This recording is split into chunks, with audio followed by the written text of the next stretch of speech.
says that she loves me. Isn't it lovely when the one you lusting is the one you're loving? And it was a few Mondays ago, I think it was, when we were talking about, the global majority and being out here and growing up in the hip hop era, and how important it is for us to spend our dollars, and especially as it relates to brands. And I was having a conversation about LVMH and how this generational wealth was built off of a brand that most of us have participated in making it so. And I don't see them in our community at all. Mm-hmm. So someone said April Walker, and I was like, what? And I went online. I was like, okay, come on through. So she is here, fashion icon, founder of Walkaware. She's a game changer. She's doing some things out there in the universe. Powerhouse. She's here. April Walker, welcome to the Karen Show. Hi. Thank you for having me. I love your show. So thank you. Glad to be here. First of all, I'm going to publicly apologize because I should have been talking about you the whole time. You know, we have these blind spots because of how we're marketed to. And I'm not going to make an excuse because I should know all of the people doing all of the things all of the time, right? But your journey is so inspiring. And so just, can you tell us how you got here, Madam Walker? I fell in love with hip hop. Like, that's the short version. I really reverse engineered into fashion from my love for hip hop, the music, the energy. It was the 80s. I was in college. I knew I didn't want to work for someone else. I wasn't sure what I would do, but Brooklyn roots. Brooklyn was very different than it is now in the 80s, right? And my father was in the music business. So I grew up as a jazz baby around a lot of jazz.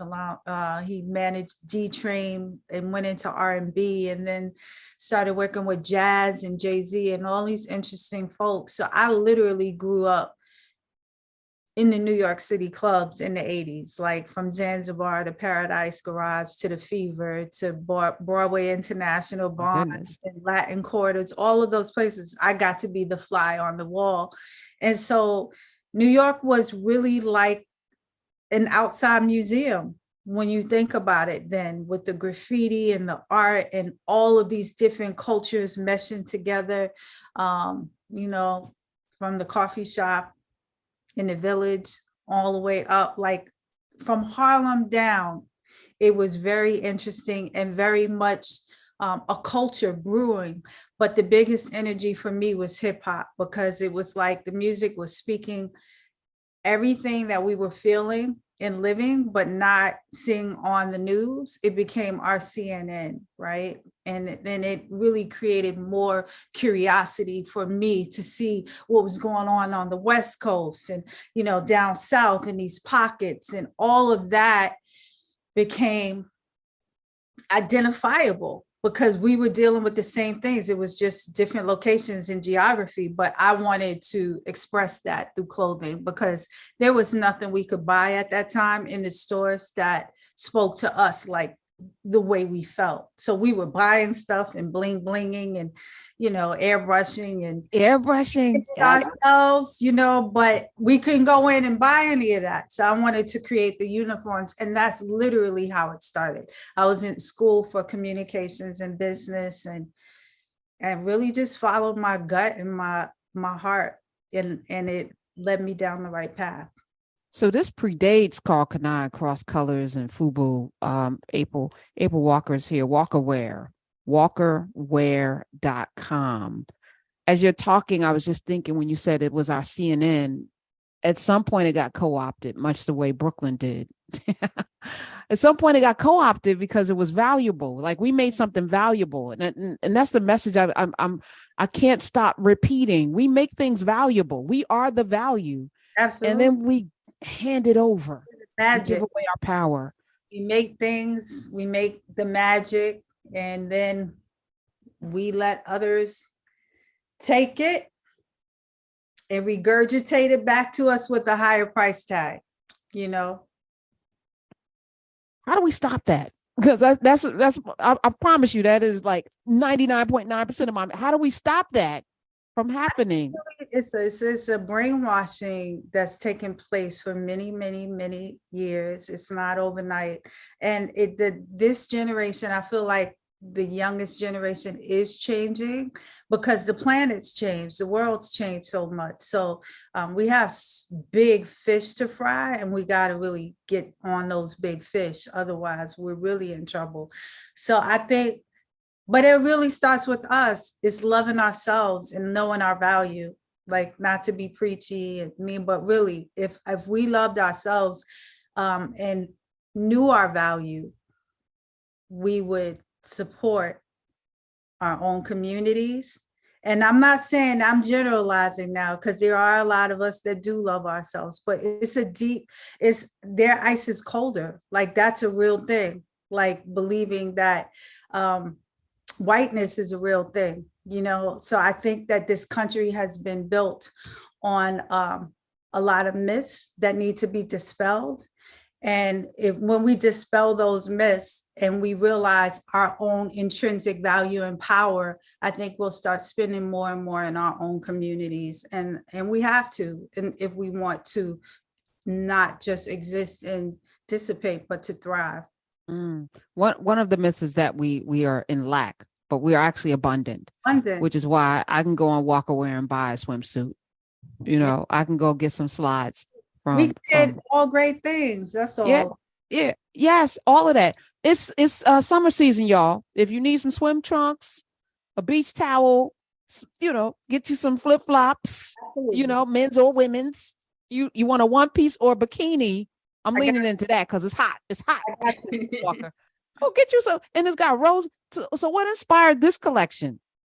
The Rose collection was started during the pandemic, and it was really because I am not typically a floral person, but I started seeing flowers a lot, and I used to doodle a lot.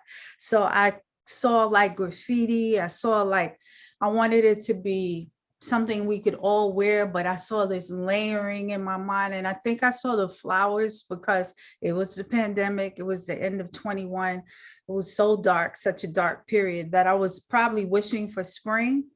But also I started writing the beginnings of a memoir. And my middle name is Rose and my grandmother's name is Rose. And so that was another inspiration to it. So it's part of our legacy. And I have to admit that I actually don't generally like red, but I love the way the rose patterns flow. So you've done something to make me like red. Thank you so much. I appreciate that. Now, I have a question that, again, I always admit I'm a literature person, so I'm really captivated by the fact that you have shared your communications background. I wonder if you'll speak with us a little bit about how you think about telling a story through your creations, because you were talking about expressing.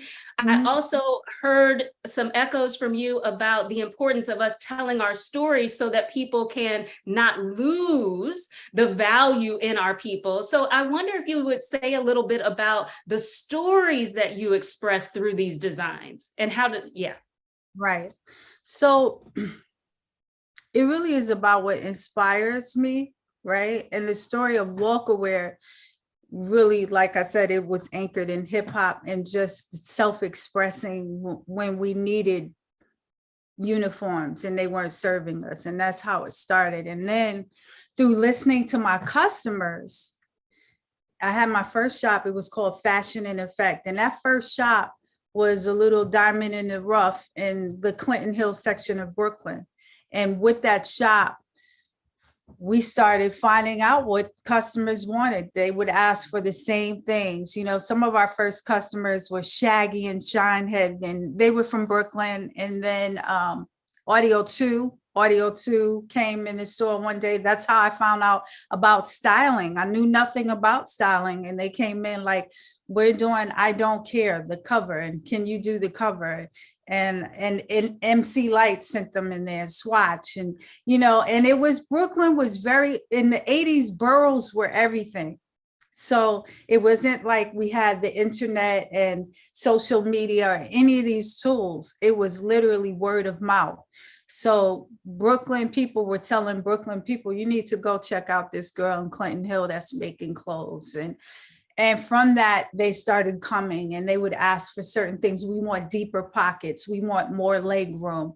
We want our pants to fit inside of our Timberland or right outside of the Timberland. And so being able to listen to these requests over and over, I started cutting pants to accommodate the customers and listening. And that literally is how I got the gumption to start my first line, which was Walkaware, which really was a blend of what customers were asking for. And then my influence and my inspiration at the time really was workwear and fashion. Like I love the idea of being simplistic but clean, and then being very durable and having something that you could wear in the daytime or at the club. So that was really my thought process to getting it started at that time. And it snowballed into this creation of like roses and all the other things, but it really started with simplicity, quality, and really wanting something that could stand the test of time, really lifestyle, you know. And so that's how we started. The 2 W's, like that was literally when I grew up. I wore Willie Smith, I wore Willie wear. Yes. Tukey Smith's, people don't know, Robert De Niro's first, Paramore, Tukey Smith, who has his first children. Willie, she was, I think, his like manager or publicist, and Willie was one of the first Black people on the runway, right? Right. His clothes were really phenomenal, and he was around, and I wore him in the high school. So I was already very influenced by him. And then I knew I wanted something that was casual, and I looked at Success Leaves Clues, and everyone was using their own names, but I didn't want to be that formal because I wanted it to feel hip hop. So that's where the wear came in. So that's how that came together. Walkaware.com. The logo looks like a heartbeat to me. Looks like an EKG or something. Yeah, I love abstract ideas, and also going back to the storytelling. I just think that, besides me going super hard for Brooklyn, because I'm Brooklyn all day, I would say different things inspire me. It's just like art. It's like sometimes I could go to the produce market and see all the different colors or spices or socioeconomic times, like what we're dealing with. Like sometimes I feel very militant. So it's like, if I'm feeling militant, I'm gonna express that way. If I'm feeling summertime is like pretty colors or vibrant colors, or the reds. You might not see that deep fall, but now I can go ahead and play with reds. April Walker is here. Walkaware.com. Walkaware.com. Being a woman in these spaces, we were talking about Barbie earlier. I don't know if you had any desire to see the movie. Do you care about Barbie? No. Okay. All right. Then I won't regale you with our commentary, but I'm just, navigating hip hop, which didn't start off with a heavy dose of patriarchy or misogyny. It started in community. I remember it like it was yesterday. It was welcoming to all. That was the beauty of hip hop. Everybody was welcome. Something happened to it though. Do you recognize hip hop? It's 50 years old now, right? She has grown into somebody that I don't like too much anymore. So I will say that I find that with any form of art, with corporate America, or when America figures out how they can make money off of it, it's usually manipulated and diluted or changed so that there's little trace of that art form left. And I think that hip hop has become, to a large degree, America.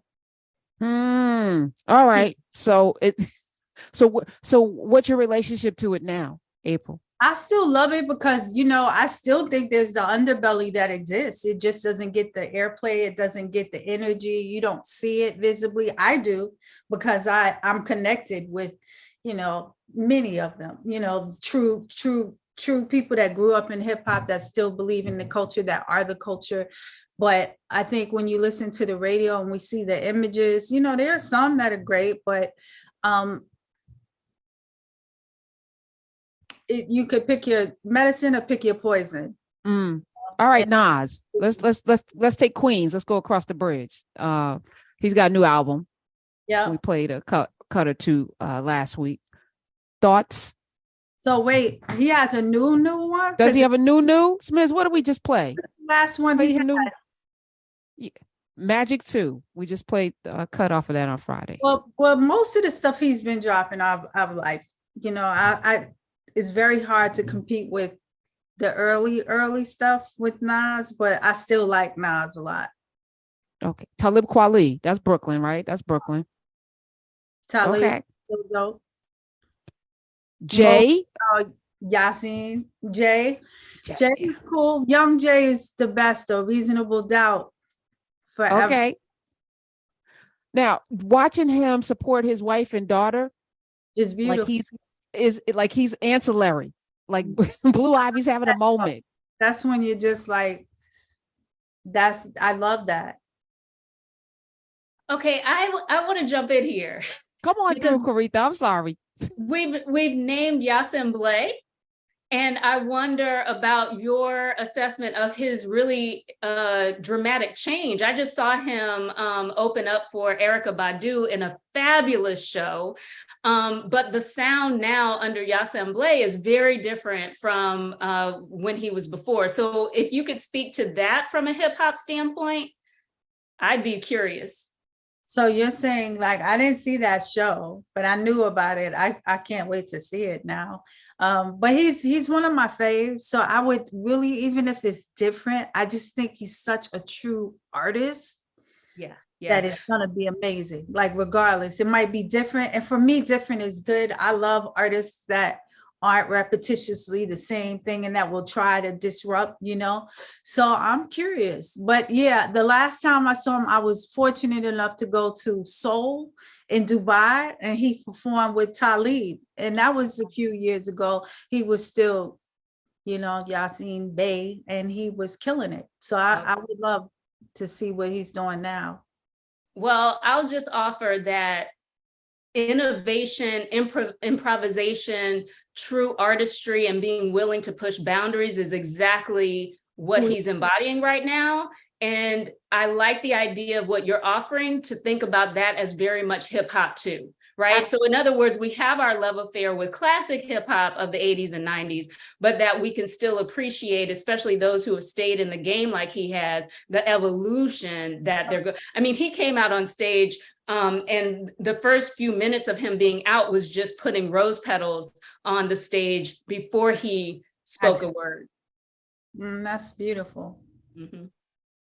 Love where we are. I absolutely, I feel like there's an opportunity here. I feel like we're in a cycle of ultimate change. Whereas if we do all of the things we're supposed to do, the entire world gets corrected. And so that's why every day I go so hard in the paint to try to encourage people to find their own center and their power and be whole, because we need that, right? The world needs us, or the world's going to shake us the hell off. Like, it's self-preservation on some level. And we can't do it alone. It is everybody pouring out their own magic together that's going to make it happen. Speaking of magic, April Walker is here. Walkaware.com. Get you something. It's summertime. Go get you something. She got a whole summer collection, and I love it. I love it. I just bought me something. Hey. As like, I want to always give people, if I gave you a magic wand to do whatever it is that you wish that you can do, what would you do with it? What would you change? What would you fix? What would you create? I mean, that's so many layers. The first thing that came to mind was nobody would be hungry and without. I think one of my selfish woes would be Black and brown and BIPOC. Like, the game needs to be, we need to level the playing field in the fashion industry, among other industries. But in fashion, we still have a lot of work to do, and we're not invisible. And we like those same access, the same resources, the same doors to open. I like to see that with the magic wand. Yeah. When I think I discovered late in life Pat McGrath and her story, and only discovered that because everyone was saying Kylie Jenner was the first self-made female. And I was like, then everyone's like, Pat McGrath. And I was like, oh, come on through. I think about that in all of these areas. And I think of Pharrell going over to Louis Vuitton. And I'm like, why, Jay and Bay, are you with Tiffany? Why are we lending our coolness to brands that obviously need us to be a part of it, and they wouldn't be given all of this money? How do we, and you would think these people don't need the money, so how do we shift the celebrities among us to wear Walkaware?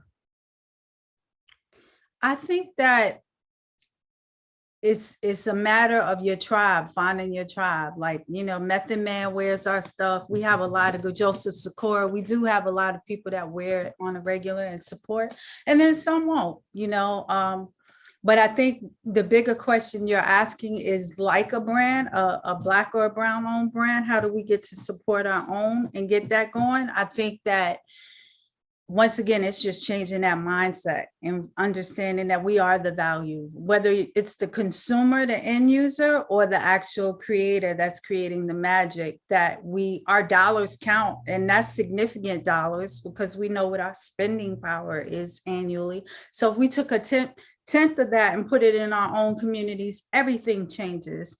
And we have history to show us how economy works when we sit down.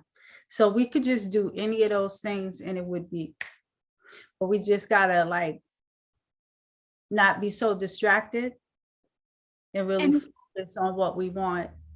So much of what you're talking about feels to me like telling story and connecting through story. Mm-hmm. And I wonder if you'll educate me on the connection between kind of the ready to wear that I see, this fabulous rose collection that I actually would like the red.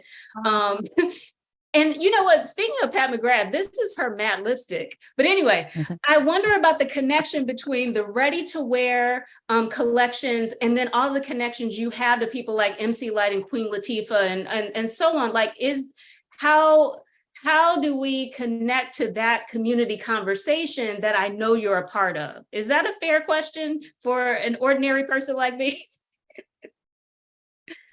So just ask me one more time, because I think you're asking me, how do I involve them in that conversation? Is that what? Yeah, because it feels to me like part of what you're saying is that there is a community conversation happening where people recognize the contributions you've made over the years. Oh, yeah. And that part of what you want us to understand is our power in tapping into everything that people like you have given. So how can we help to contribute to telling those stories and connecting to those stories? You're helping now.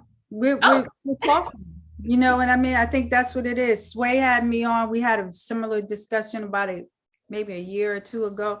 I think that, right now the work for me is for that next generation, because my legacy is very clear. And I feel like I've been teaching for 13 years as well. I teach something called the brand DNA and all about, and I also teach something called Build Your Own Brand with Milk D of Audio 2. So yeah, and I've also been a teacher at Clive Davis, teaching the sound of fashion and all the ancillary branches we can create. So, it really is about, and I'm not gonna tell grown folks where they should spend their money and how. What I will do is pick up my own bullhorn and amplify it through social media. I write. There's several articles I like, to your point, what we can do. I've talked about it and it's clear out there. My stand, I'm sure I'm very vocal, but your tribe will find you and support you. And that's why I'm still standing.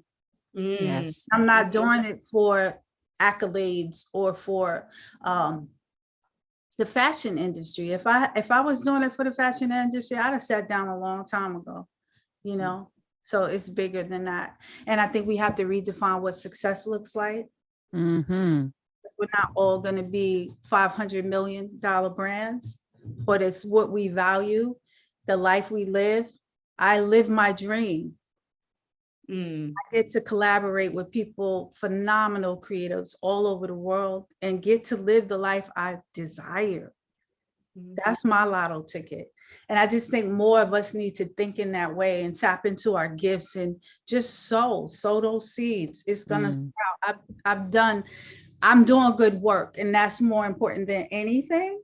I mean, we want bags, don't get it wrong, but not the expense of sleeping good at night.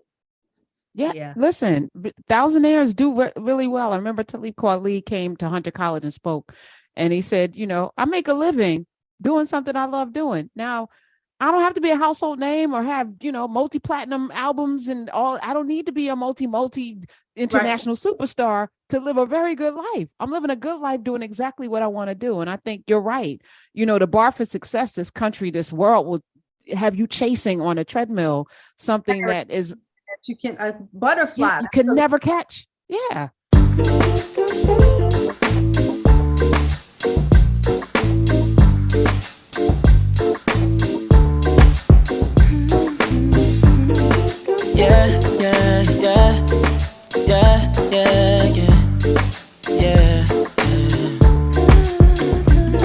I run my fingers through her hair as she smiles and says that she loves me. Isn't it lovely when the one you love thing